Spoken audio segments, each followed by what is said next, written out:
nécessaire à toute vie politique. Si on mise pas nos efforts puis nos votes sur l'enthousiasme, on va être à la même place dans 8 ans, dans 12 ans, dans 15 ans. Entendez la poésie qu'il y a à ne pas se défiler. Écoutez la poésie qu'il y a à filer plutôt, à tisser, à tricoter serré, à faire quelque chose de nos mains qui nous rappelle ce que nous n'avons jamais connu, mais que nous reconnaissons. Quelque chose qui sent le violon et la musique à bouche et qui respire l'artisanat qui vaut cher parce qu'il est fait à la main. Il faut revenir à ce que c'est à la base un politicien, c'est quelqu'un qui croit en quelque chose puis qui dit « Moi j'ai une bonne idée, je vais vous convaincre que c'est la bonne, avez-vous envie de me suivre? » Entendez la vérité qu'il y a lorsqu'on ne fait que mettre le pied dans notre lieu collectif tout croche pour l'aimer. Écoutez le silence. C'est nous qui avons raison et nous le savons. Nous ne sommes pas comme vous. La crise économique a atteint hier des sommets impies. Bon.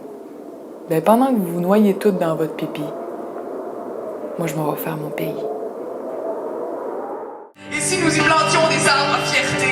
Et si nous envoyions promener tous ceux qui nous diront que nous rêvons en couleur et qu'il vaut mieux travailler et oublier, et travailler et trouver lourde et longue la vie, et travailler et finir par mourir? Et si nous envoyions promener tout ce qui maintient sous terre, à coups de rêverie, notre envie de beauté?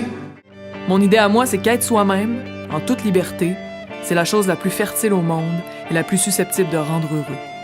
C'est pour ça que je travaille à ce que mon peuple arrête d'essayer d'être ce qu'il est pas, puis arrive à être simplement lui-même, en toute liberté. Vive l'indépendance du Québec. Et si nous redevenions maîtres de nos consciences, de notre conscience collective et de ces superbes terrains vagues? Je me mets à penser qu'à un moment donné, tout ça sera révolu. T'sais, faut pas rire du mot révolution. Tout le monde en rêve.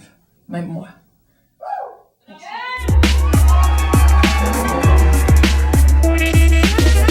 Elle est auteure, comédienne et militante politique du Québec. Elle est titulaire d'une maîtrise en sciences politiques du King's College de Londres et diplômée du Conservatoire d'art dramatique de Québec. En tant qu'artiste, elle s'engage dans des collectifs qui visent à faire réfléchir et réagir le public. Elle a été candidate du parti Option nationale dans Tachereau lors des élections générales de 2012 et de 2014. Elle est l'auteure du recueil « Même s'il fait noir comme dans le cul d'un ours » aux éditions Cormac en 2014 et de l'essai « Les luttes fécondes » aux éditions Atelier 10 en 2017. La récipiendaire féminine, patriote de l'année 2017, Catherine Dorion.